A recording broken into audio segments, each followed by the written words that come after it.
Muy buenas noches, bienvenidos nuevamente a nuestra presentación de este día. Hoy tendremos un grupo, sistema de oficina 2, y tendremos algunas 2 personas de gerencia de informática. Esta noche vamos a disfrutar las exposiciones de un libro muy interesante de Daniel Goleman, Inteligencia Emocional, y también tendremos de otra versión de gerencia de informática. Ustedes van a disfrutarlo. Universidad Dominicana OIM, Recinto Puerto Plata, 30 de julio de 2014. Espero que lo disfruten. No sin antes ponernos en manos del Señor, e inmediatamente Stephanie hará su presentación. Disfrútenlo. Todos cerrando nuestros ojos, vamos a inclinar nuestro rostro, vamos a hablar con nuestro Padre Celestial. Amantísimo Dios y Padre nuestro que estás en los cielos, gracias Señor por permitirnos estar una vez más, Señor, aquí en tu santa y bendita presencia. Señor, te pongo en tus manos, Señor, este grupo de compañeros y colegas de carrera, también al director de la carrera y los demás que nos acompañan. Dirígenos, Señor, ilumina nuestros entendimientos para que los demás puedan captar, Señor, y aprender cada día más de tu gran conocimiento que ha impartido, Señor, a los hombres. Te pongo en tu mano todas las demás cosas, Señor, que faltan durante las horas de esta noche, en el nombre de Jesús. Amén.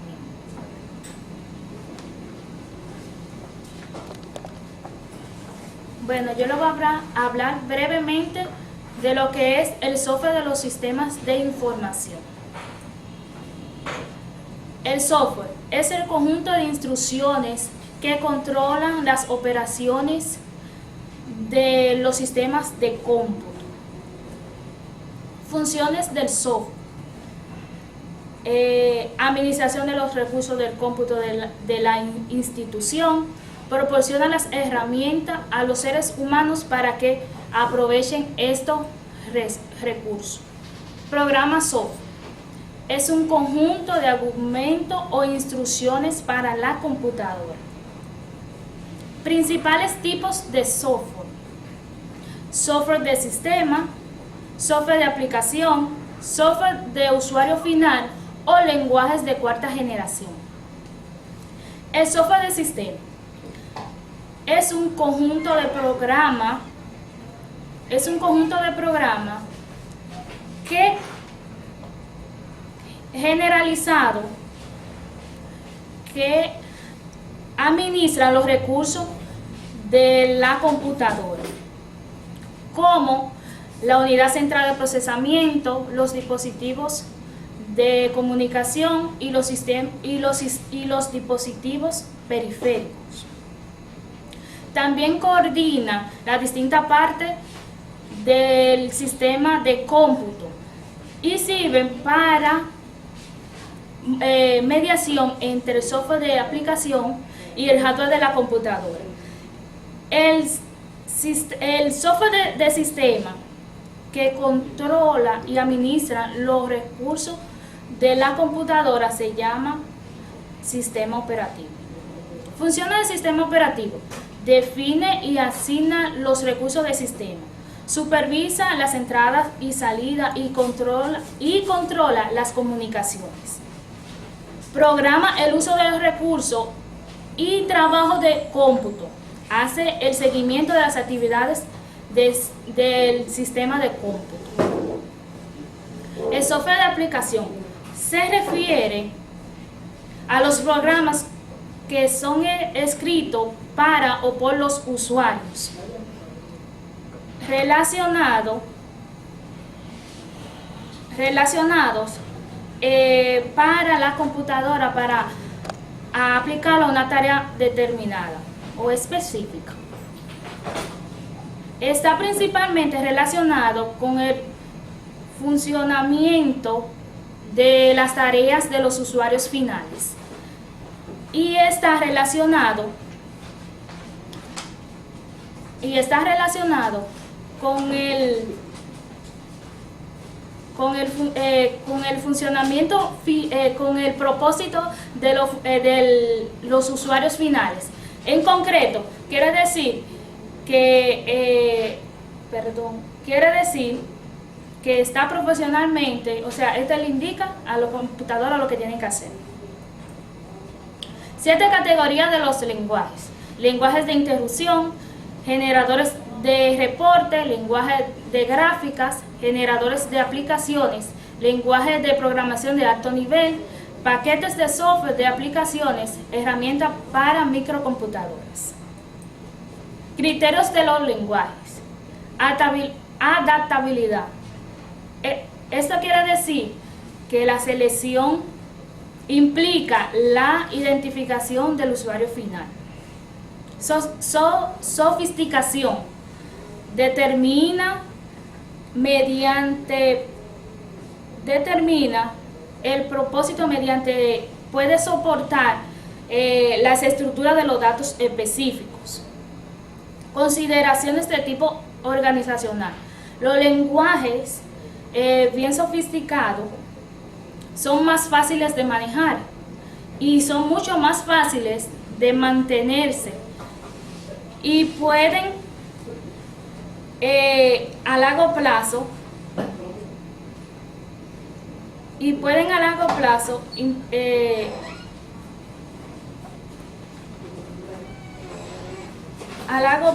pueden implementar muchas cosas. Soporte y eficiencia. La eficiencia es la cual los lenguajes compilan y ejecutan, pueden permanecer y también pueden considerarse para ejecutar software de amplio criterio. Hasta aquí mi posición. Muchas gracias.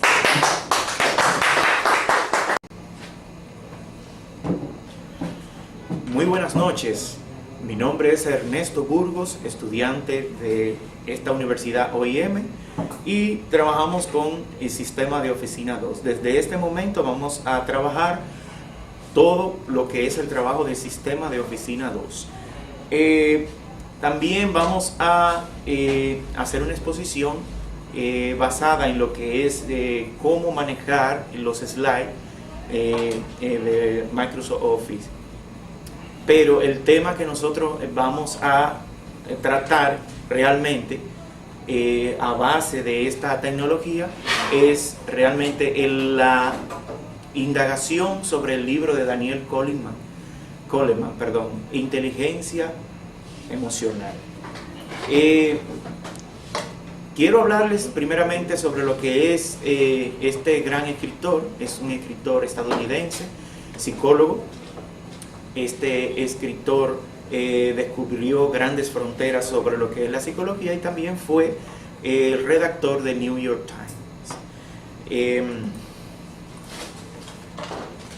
Inteligencia emocional. Daniel Goleman en este libro nos trata de expresar grandes inquietudes sobre el comportamiento de cada individuo. Las emociones en realidad no se habían desarrollado ni se habían estudiado después de todo lo que fue el avance tecnológico, pero realmente hay muchas evidencias de comportamientos de individuos que hacen que nos preguntemos que la psicología no solamente queda hasta ahí. Este gran escritor, cuando él tuvo su primera oportunidad de darse cuenta, fue cuando él tuvo que salir de su trabajo por primera vez, abordó un autobús. Él se dio cuenta que el comportamiento de un individuo puede cambiar hasta por una buena noticia. Recuerda muy bien que esto lo marcó por 20 años de su vida y fue un comienzo para él. Y realmente fue cuando abordó el autobús, él realmente fue recibido con un hola, ¿cómo estás? Fue de una persona afroamericana, un negro, la cual iba recibiendo a los pasajeros en un día caluroso. Todos los pasajeros siempre llegaban confusos, ofuscados por el calor, el trajín del día, pero de repente cuando el viaje fue ya iniciado, el conductor rompió el silencio diciendo, hablando consigo mismo sobre ciertas cosas, noticias de ese momento. Una de ellas fue los buenos precios que habían tenido durante los supermercados en esa región, las películas, las nuevas películas, y todo eso eran buenas noticias que él estaba transfiriendo a esas personas que iban en el autobús, que iban acaloradas. De repente, cuando cada persona de ellas fueron llegando a su destino, estas ya iban saliendo con un semblante diferente. Y esto realmente fue marcado para él como algo muy, muy importante, ya que las emociones de cada quien se había transformado de la noche a la mañana. Hemos visto muchos tipos de relatos y en este libro podemos ver relatos, uno de ellos como el desafío de Aristóteles, que tiene que ver con una frase muy importante que solaya que cualquiera puede enfadarse. Eso es algo muy fácil, pero enfadarse con la persona adecuada, en el momento oportuno, con el propósito justo y del modo correcto, eso ciertamente no resulta tan sencillo. Y realmente esto va denotando un sinnúmero de acontecimientos, como por ejemplo se estaba haciendo un estudio sobre los niños en Estados Unidos que han tenido problemas con sus padres en el tipo de educación, que casi el mayor porcentaje de estos niños son maltratados por sus padres y también por los padrastros. Podemos ver en las escuelas cómo irrumpen con el bullying, un tipo de expresión que desencadenan estos jóvenes cuando son llamados con improperios o motes así, como pasó con uno de 9 años. Este estudiante fue llamado mocoso por otros grupos del mismo colegio y él se enfadó, rompió computadoras, tiró pintura, rompió automóviles, bueno, un sinfín de cosas. Eso también marca el tipo de comportamiento que él quiere expresar. El cerebro emocional no es más la parte importante que él quiere llevar a demostrar en este libro. Realmente cuando hablamos del cerebro, y es un comienzo que realmente muchos creen que es algo superficial, algo abstracto. El cerebro tiene un órgano llamado amígdala, que hace a través de las emociones, crea y desencadena ciertas funcionalidades con el hipotálamo, llevando así a la adrenalina a dar un comportamiento, inclusive un color de piel y tez diferente. Esto va a depender mucho en las emociones de cada individuo. ¿Por qué ahora esta indagación? Esta indagación se está llevando a cabo a partir de un tiempo hacia acá, ya que la tecnología hace mucho tiempo no estaba concretada con lo que era la psicología.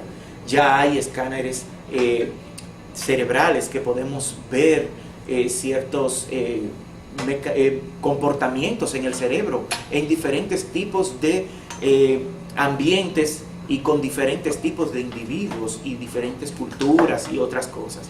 Por eso Daniel Goleman aprovechó, porque realmente este libro es realmente para que nosotros podamos tener la capacidad de dotar de inteligencia a la emoción. Podríamos ver que la emoción podría ser abstracto, pero es realmente nuestra forma de comportarnos. Y la inteligencia realmente es algo que sí es demostrado a través del tiempo.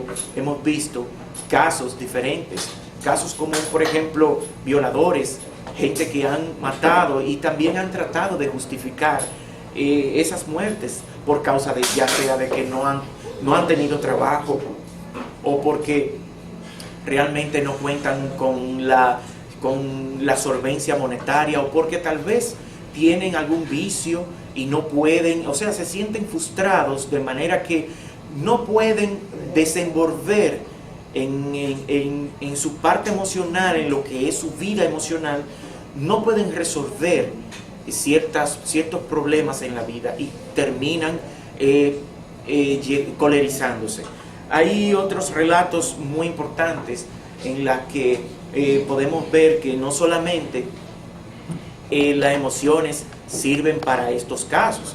¿Para qué sirven las emociones? Realmente las emociones sirven para las expresiones de nosotros. Nuestras expresiones van de la mano con lo que son nuestro comportamiento, nuestra forma de nosotros llevar nuestro comportamiento a cada parte. Le voy a hacer un relato un poco rápido de lo que realmente para qué sirven las emociones. Hay una familia que trata están de viajes, van en un tren, pero sucedió un accidente en la cual el puente por donde iba a pasar el tren fue derribado por una barcaza. El tren cayó al mar, pero los padres de una niña que estaba inválida, tenía discapacitación mental, ellos realmente otorgaron su vida, vamos a decir así, por amor, para salvar a su hija.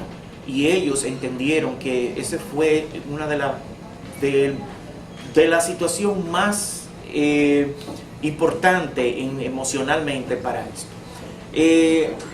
Esto fue muy importante, ya que nosotros pudimos ver que las emociones también nos demuestran que el corazón puede ver y puede apreciar sentimientos que no lo podemos ver a simple vista.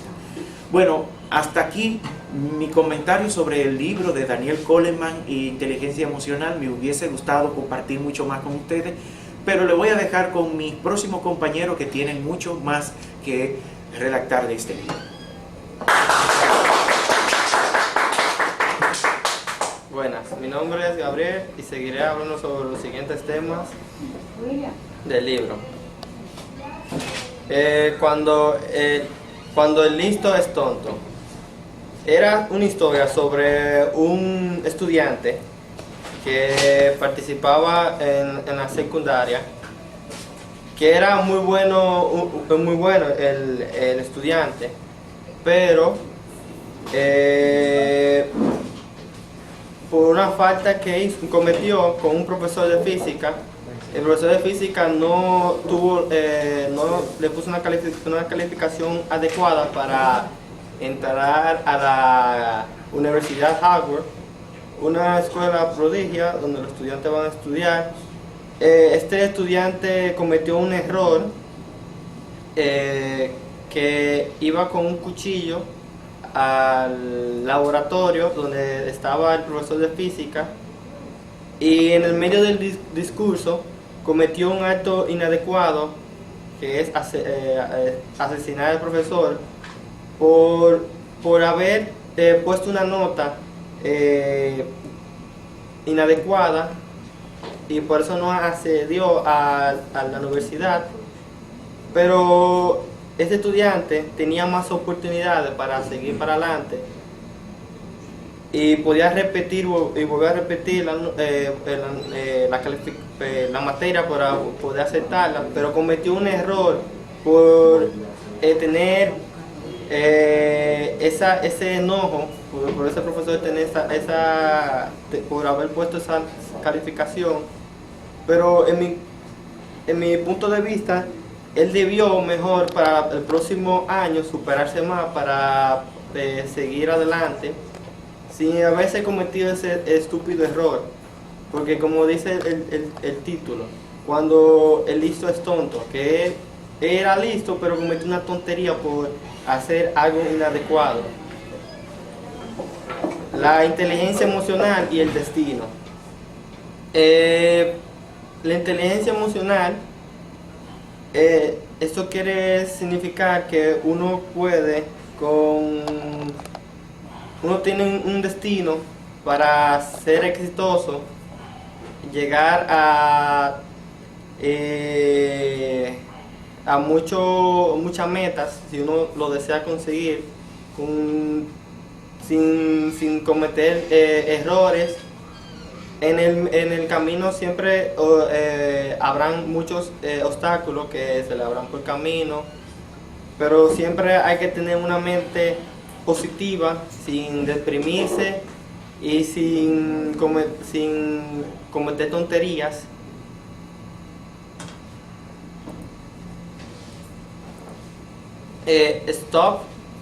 Stop contradata cuando la cognición no basta. Esto trata sobre científicos quienes investigaban sobre los sentimientos, que investigaban sobre los sentimientos por la cual los sentimientos uno se descontrolaba, se sentían cosas,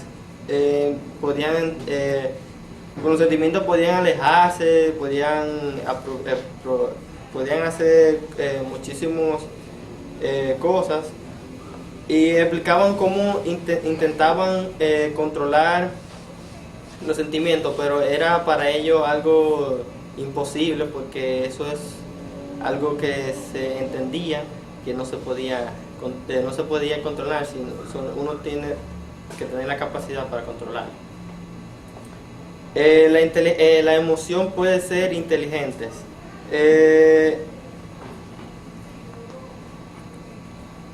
El conocimiento de las propias emociones, la capacidad de controlar las emociones, la capacidad de motivarse a uno mismo, el reconocimiento de las emociones ajenas y el control de las relaciones. Esto habla sobre cómo podemos controlar nuestras emociones delante de las personas, algunos de los errores que uno comete mientras uno se enoja, y varias cosas más.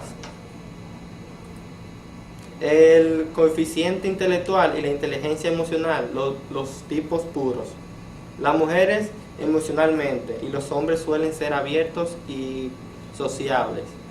Esto quiere explicarse que hay diferentes inteligencias emocionales entre la mujer y el hombre, que las mujeres tienen más sentimientos que los hombres, porque el hombre suele ser más abierto, más sociable y cosas así, y las mujeres a veces pueden ser personas tímidas, tranquilas, etc.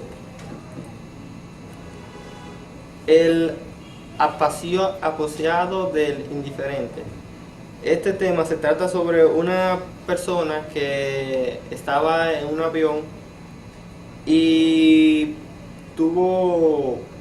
estaban pasando entre turbulencia. Entonces, en esa turbulencia, ella le preguntaban si estaba bien, y que sí, pero experimentaba unos sustos, pero lo que experimentaba ella en ese vuelo de turbulencia era casi similar al estrés de la vida, porque lo que uno primero piensa es sobre los primeros auxilios que le dan en los anuncios de los aviones y en lo que deben hacer por si acaso, si el avión se estrella o se va cayendo, o muchas emergencias y cosas así. El hombre sin sentimiento. Esta cuenta una historia sobre un hombre que era cirujano, y que la esposa tuvo que ir a donde un psicólogo para hablar sobre lo que le sucede en su relación con su esposo, porque su esposo era una persona que solamente se enfocaba en su trabajo, no tenía sentimientos, y cada vez que le preguntaran a él sobre sus sentimientos, lo que le decían de qué estaban hablando, porque era una persona como una persona desinteresada, que no sentía ni enojo ni nada por el estilo, ni rabia, nada. Eso quiere decir que personas así como personas sin sentimientos son personas aburridas, que cuando tú hablas con ellas no tienen nada que decir, siempre están callados, no tienen nada que decir, y siempre que están hablando siempre actúan indiferentemente. Bueno, eso fue todo. La dejo con mi compañera.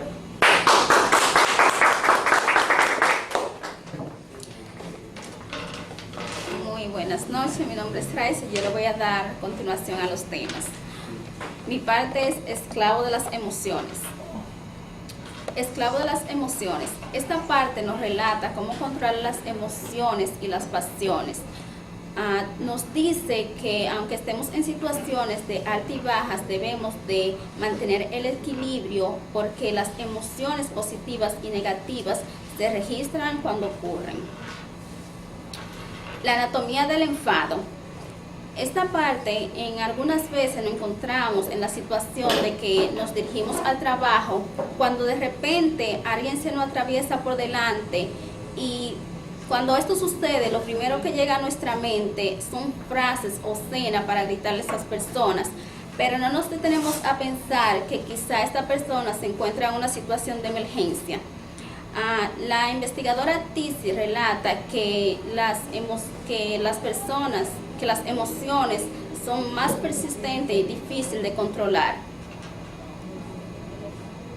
La irrupción de la rabia. Esta sensación la mostramos cuando nos encontramos frustrados o alguien nos maltrata por alguna razón que no pensamos que es justo. El enfado se construye sobre el enfado. Dice el autor Silman que cuando una persona se encuentra irritada a nuestro alrededor, nosotros como seres humanos percibimos la misma sensación que está a nuestro alrededor, y de esta manera es cuando la persona llega a un punto de violencia. Un bálsamo sobre el enfado.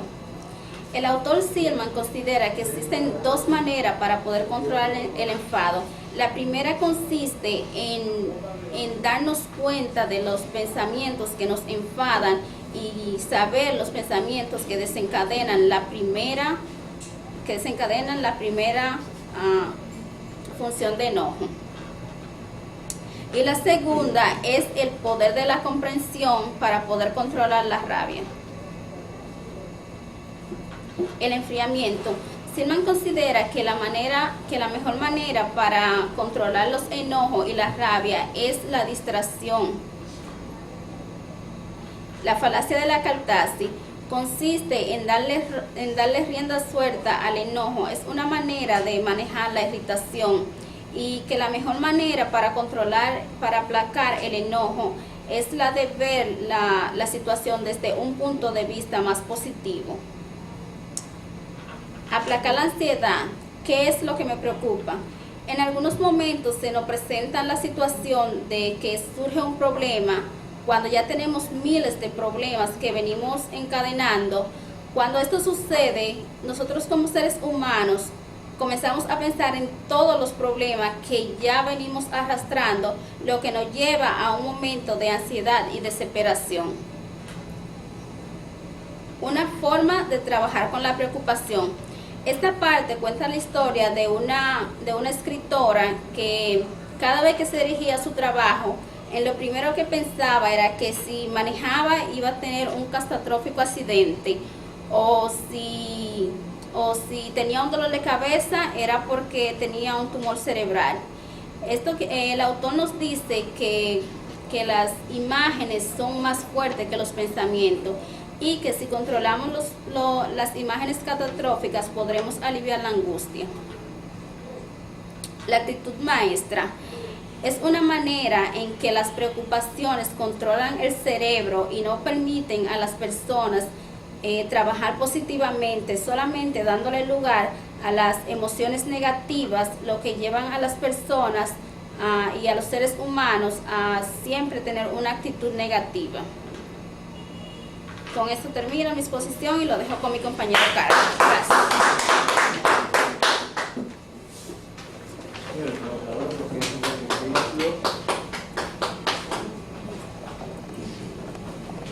Mi nombre es Carlos Manuel Pérez Solís.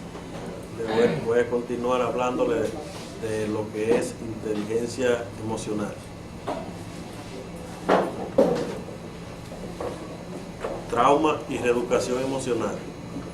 Esto narra la historia de un señor camboyano que se quedó estupefacto cuando 3 de sus niños de 6, 8 y 9 años le pidieron que le compraran un arma de juguete que imitara su fusil de asalto AK-47 para ser empleado en un juego a lo que le llamaban juego pool, para jugar en la escuela.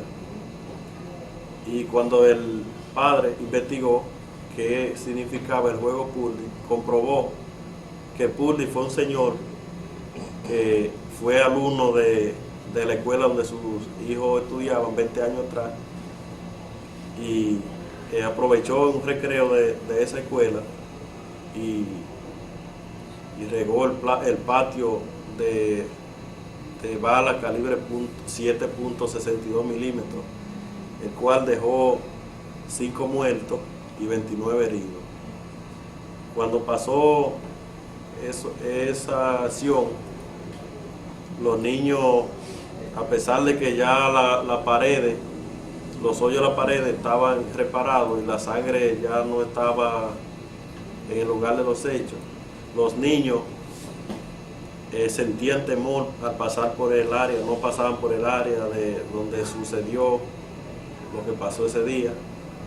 Incluso un maestro nos cuenta la historia 5 meses después de que pasó lo sucedido, que los niños entraban a la dirección diciendo que escuchaban disparos. Muchos de los niños, incluso cuando iban a jugar en el recreo, en las otras horas, los otros días, dejaban un niño cuidando mientras los otros jugaban. Y en la casa, incluso vieron niños que trataron de dormir con los ojos despiertos para no despertarse con la pesadilla de que lo que estaba sucediendo en ese entonces. Cuando escuchaban la sirena de una ambulancia, ellos todos se quedaban asustados y escuchando a ver si la ambulancia se iba a detener en la escuela otra vez o si seguía. Esos son crímenes que, comparado con el desastre natural, la persona, cuando le pasa un desastre natural como ese que podemos ver ahí, la persona queda más conforme porque dice, fuimos elegidos por Dios para esto, pero cuando es un crimen, dicen que no, siempre quedan con ese trastorno y lo que quieren es buscar una forma de vengarse, pero del desastre natural, ¿quién se venga de un desastre natural? Nadie. Eso fue un señor, que podemos ver en pantalla, que iba caminando y le dieron un golpe por detrás y no pudo ver la cara del agresor y quedó traumatizado y no podía caminar a menos que fuera delante de una anciana para estar seguro de que nadie lo iba a golpear otra vez. Esta señora que ustedes ven ahí en pantalla, que fue atracada en un ascensor, cuando ella le tocaba entrar a un ascensor, ya sea en el metro o en un establecimiento comercial grande donde existiera ascensor, ella tenía temor de entrar al ascensor, porque cuando ella entraba al ascensor, si ella veía a un hombre, que estaba entrando en el ascensor, ella se asustaba cuando el hombre se introducía la mano en el bolsillo, porque ella pensaba, este es el que va a atracar de nuevo, porque así fue que me atracó el de los otros días. El terror congelado en la memoria. Esto fue un veterano de 48 años que pasó 24 años en la guerra de Vietnam, y cuando volvió a su casa no podía dormir porque hasta un trueno que cayera de una vez se despertaba espantado, y lo único que pensaba era que en la próxima guerra iba a morir. Un estudio realizado por los científicos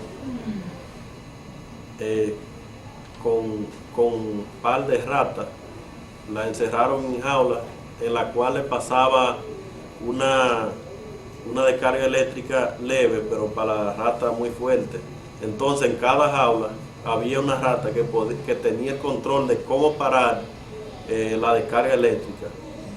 Entonces se comprobó que la rata que tenía el control de cómo parar la descarga eléctrica estaba menos asustada que las demás. El trauma emocional postraumático como desorden límbico. Esto fue una señora que se despertó muy asustada buscando a su niño de 4 años en la oscuridad porque había un temblor de tierra. Cuando eso pasó, siempre que su esposo no estaba ahí, ella se despertaba de la misma forma buscando su niño porque quedó traumatizada. El reaprendizaje emocional. Los recuerdos traumáticos constituyen fijaciones del funcionamiento cerebral e interfieren en el aprendizaje posterior. Como ustedes pueden ver en pantalla, ahí está en el ciclo de aprendizaje.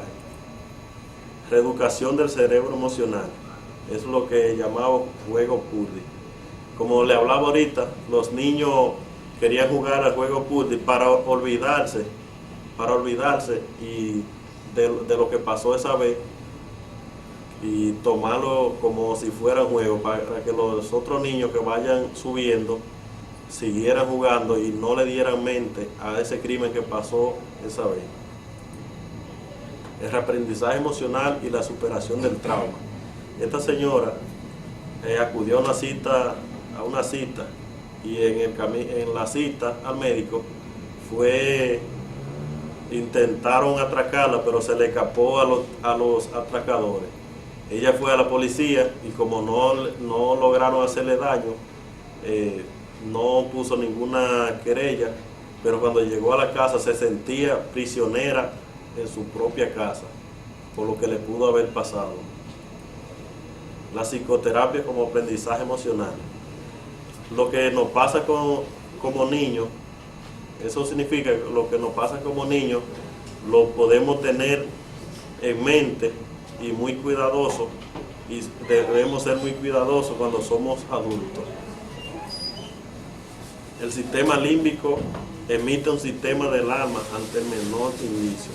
Esto significa que muchas veces cuando nos va a pasar algo, siempre como que lo presentimos, que alguien se sueña o algo parecido. Puede remorder hasta los hábitos emocionales más profundamente arraigados a nuestra infancia. Por ejemplo, cuando uno le pasa algo en la infancia, puede hacer que uno se mantenga cuando uno es adulto muy cuidadosamente porque ya eso le ha pasado. Hasta aquí mi exposición. Gracias.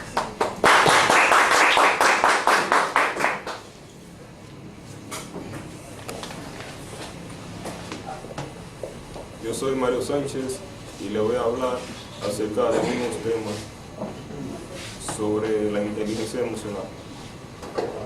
Enemigos íntimos. Este primer tema trata sobre el gran número de divorcios que hay en este tiempo.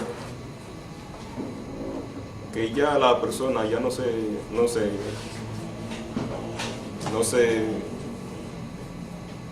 está casando. hay un bajo porcentaje sobre ello y un gran número de divorcios.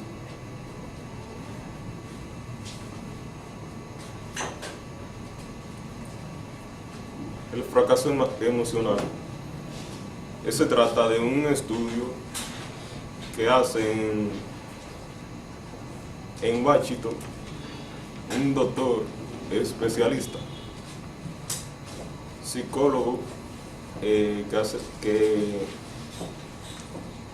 él estudia las parejas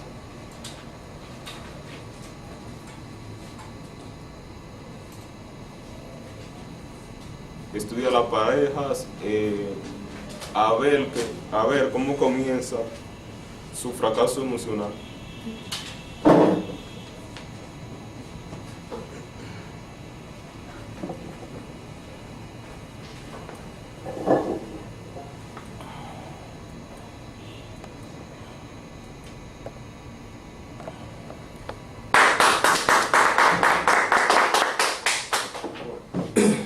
Buenas noches, mi nombre es Ramón Ventura.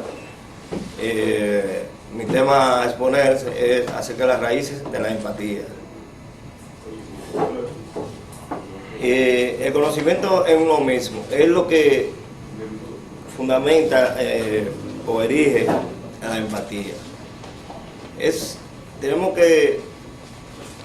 Esto nos puede ayudar a convivir en cualquier tipo de trato social de la vida, ya que puede ayudar a desenvolver. La disciplina es lo contrario a la empatía.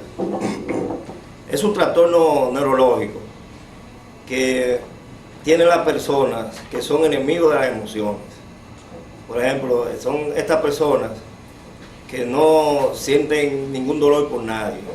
Como un ejemplo, podemos ver los casos que han sucedido en Estados Unidos, de las personas que entran a las escuelas y sin importar y sin tener ningún tipo de emoción, empiezan a dispararle a todo el mundo. Ese es el caso más relevante que puede, como ejemplo, que puede existir, como un trastorno del existir. También entre estos podemos encontrar, por ejemplo, los casos de pedofilia también son las personas que sufren de estos padecimientos. Y también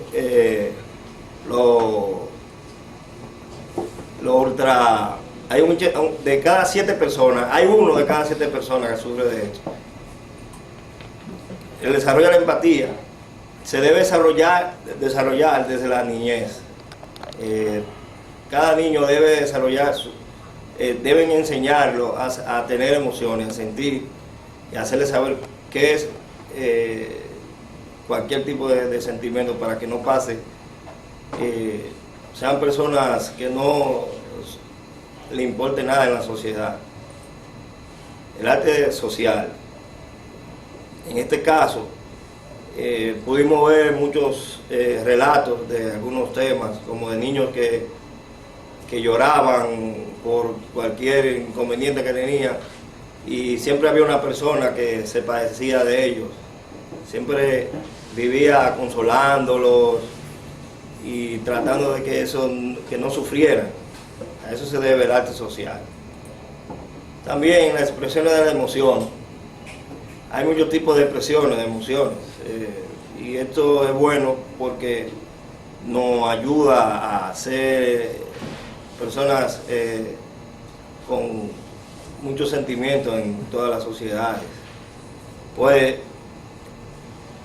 en un resumen, puedo decir que este libro es muy importante para la sociedad, ya que en él podemos encontrar diversas formas de cómo uno conllevar emociones en la vida. Por ejemplo, podemos ver ejemplos de personas que sufren de muchos trastornos, problemas, son gente que no incompatible con otros, y es un libro que nos puede ayudar en muchas cosas, ya sea de un ámbito de estudio, en la vida, de cómo caminar en los lugares y así, por el estilo. Bueno, hasta aquí mi exposición.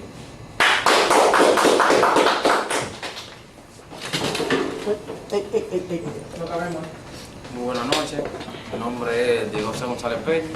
Les voy a estar hablando de algunos temas importantes, como es la mente y la medicina. Bueno, la mente y la medicina van asociadas. En este tema nos relata sobre un señor que va al médico a chequearse porque se siente algo en el cuerpo. Entonces el doctor que lo atiende le dice que le manda a hacer un análisis y le dice que en los resultados él encontró rastros de sangre. Y entonces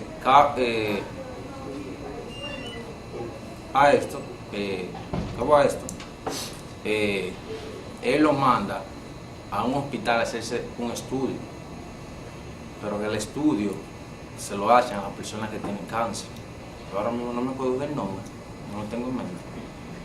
Cuando el doctor le dice esto al señor, el señor, porque él sabía que era estudio le hacían ese estudio a las personas que tienen cáncer. Entonces cuando él le dice esto, que tienen que hacerse ese estudio, lo que él se centró, se cerró en la mente: tengo cáncer, tengo cáncer. Y él le explicaba al doctor: dígame, ¿qué estudio? Y el doctor le volvía y le explicaba, pero él no cogía, ya que se centró: tengo cáncer. ¿Qué quiere decir esto? Que muchas veces nosotros vamos a los médicos y cuando dicen tenemos tal cosa, lo que nos centramos son en las cosas negativas de eso. Por eso es que hay muchas enfermedades y situaciones que nos dan duro, o a veces nos dan brega de sanarnos, porque nos centramos en las cosas negativas. Y para eso debemos centrarnos porque las enfermedades en realidad tienen también su lado positivo, su lado de que usted puede superarla, usted puede vencer esa enfermedad. Así, el siguiente tema: la mente del cuerpo, relación entre las emociones y la salud. Ahí nos va a hablar acerca de cómo las emociones influyen en la salud, pero eso tiene otro tema, que son las emociones tóxicas, datos clínicos. Aquí nos habla que los cirujanos hablan y dicen ahí en ese libro que un paciente no se puede operar cuando está asustado o cuando tiene miedo. ¿Por qué? Porque eso influye a la operación que está haciendo el cirujano, ya que puede causar sangrado o derrame. Entonces lo que recomiendan es no hacer la operación cuando el paciente se siente así. Cuando la ira resulta suicida. Esto era, aquí nos habla un relato, que hay un hombre que tuvo un accidente. Entonces, mediante ese accidente, el carro tenía un seguro. Pero ¿qué pasa? Que él tuvo, para poder resolver, él tuvo que buscar los papeles, carro, prueba del accidente, muchísimas cosas que lo llevan a años más tarde hasta vender el carro por esa situación. Entonces,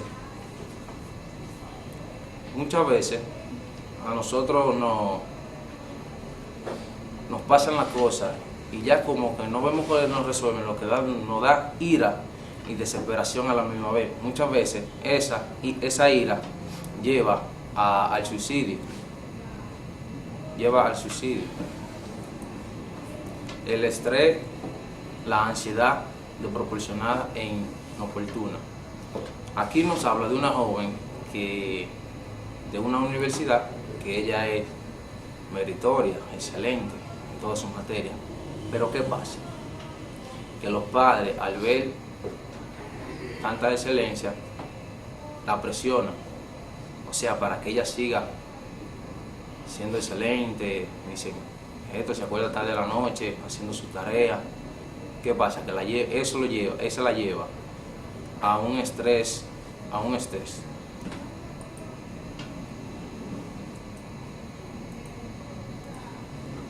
El grisol familiar. Aquí nos habla acerca de dos padres que están con una niña y la niña está en especie de un concurso, de un campeonato de política, yo no me acuerdo muy bien. Pero ¿qué pasa?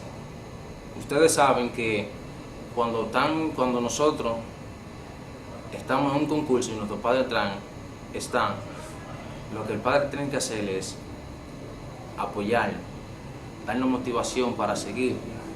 Pero estos padres hacen lo contrario. ¿Qué es? Que desmotivan, presionan a la niña diciéndole, ¿por qué tú hiciste esto? Que tú no debías llevar esto para allá, que tú tenías que moverte aquí, y así sucesivamente. Así hay padres que en vez de apoyar lo que desmotivan al niño, lo presionan tanto que se deprimen. Gracias, hasta aquí mi posición.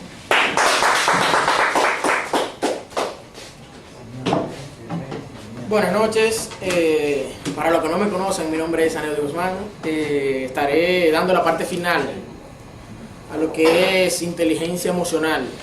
Es un libro muy importante, ya que trata de un sinnúmero de situaciones presentadas en la vida, de emociones, de características emocionales.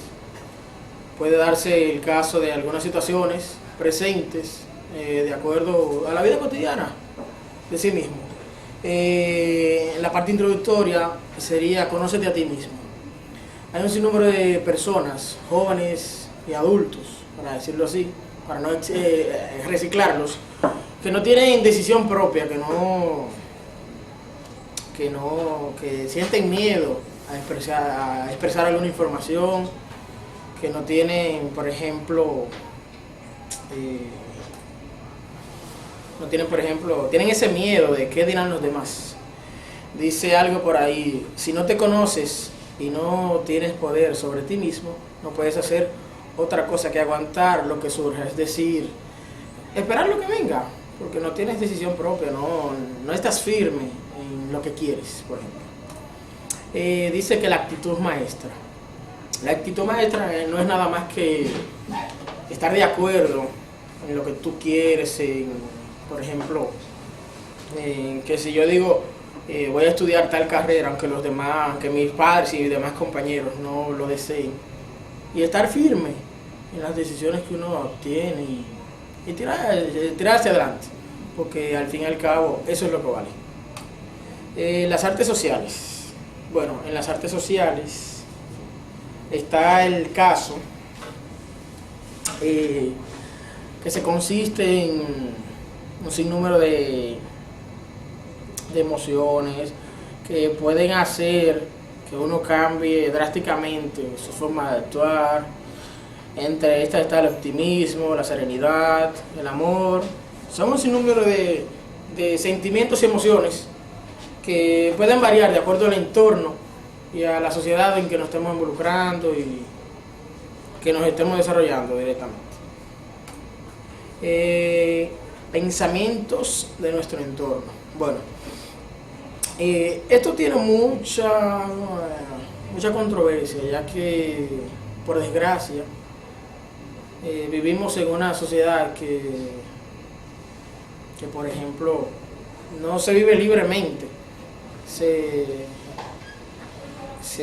le da más importancia a lo que piensan los demás y no a lo que uno es o a lo que uno cree de sí mismo. Los vecinos, los mismos compañeros de universidad, de trabajo, tienen un sinnúmero de opiniones sobre uno, que según uno va obteniendo esas informaciones, de acuerdo a comentarios o algunas cosas que le dicen por ahí, pueden cambiar, uno mismo se siente mal y puede cambiar su entorno, puede cambiar su forma incluso del trato con la misma sociedad, con los mismos compañeros y eso, con los mismos maestros que también influyen mucho de por sí. Los circuitos neutrales del miedo. Bueno, dice, un ganador no es quien no tiene miedo, sino alguien a quien el miedo no le impide ganar. Estos asuntos del miedo son algo complicado, porque por una breve, por ejemplo, una breve expresión, uno voltear y asustarse, ya uno se le acelera el corazón, por ejemplo. Y un sinnúmero de cosas que le pueden suceder, ya uno tiene miedo de cruzar por ahí, de que algo le va a pasar, porque vivimos en una sociedad que lamentablemente el crimen y los atracos, como decía un compañero por ahí, es más abundante que el arroz y el almuerzo que nos comemos al mediodía. Pero por ejemplo, hay unas glándulas, no recuerdo ahora mismo el nombre, como decían por ahí, que se activan mediante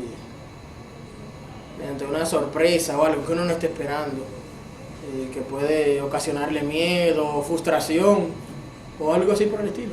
Por ejemplo, hay personas que se traumatizan, que por cualquier cosa ya están nerviosos y tienen, incluso van a un médico y necesitan un tratamiento de por vida o que se deben de suministrar algún tipo de medicamento porque ya su cuerpo está tan, ¿cómo decirle?, como tan inmune que por cualquier cosa se asusta o cualquier cosa lo pone en descontrol, que no tiene control de sí mismo y actúa y dice cosas que quizás los nervios pueden, en ese caso, pueden ocasionarles, y así sucesivamente.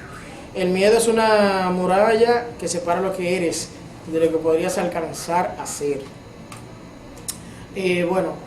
Este libro es muy importante, nos da un poquito de dificultad conseguirlo, pero a mi punto de vista debería ser un libro más importante, que debiera tener más facilidad en el mercado, porque a la persona que se interese en él y que desglosa sus páginas e interpreta los diferentes tipos de actividades que presenta el libro, ya tiene más o menos un autocontrol de sus emociones, de sus actividades, de cómo levantarse día a día, de tener una actitud buena y wow, yo soy yo puedo echar para adelante y avanzar con mi buena actitud y no darle más importancia a lo que los demás expresen. Hasta aquí mi parte y muchísimas gracias. Excelentes exposiciones, muy bueno. Gerencia de informática, inteligencia emocional, sistema de oficina 2. Hoy estamos a 30 de julio 2014, Universidad Dominicana OIM, recinto Puerto Plata. Ustedes se merecen un fuerte aplauso. Esto de estar haciendo exposiciones y ese esfuerzo que ustedes han hecho se reflejarán en sus notas. No es fácil venirse a parar aquí y estar exponiendo temas, pero buen trabajo. Nos vemos. Bye.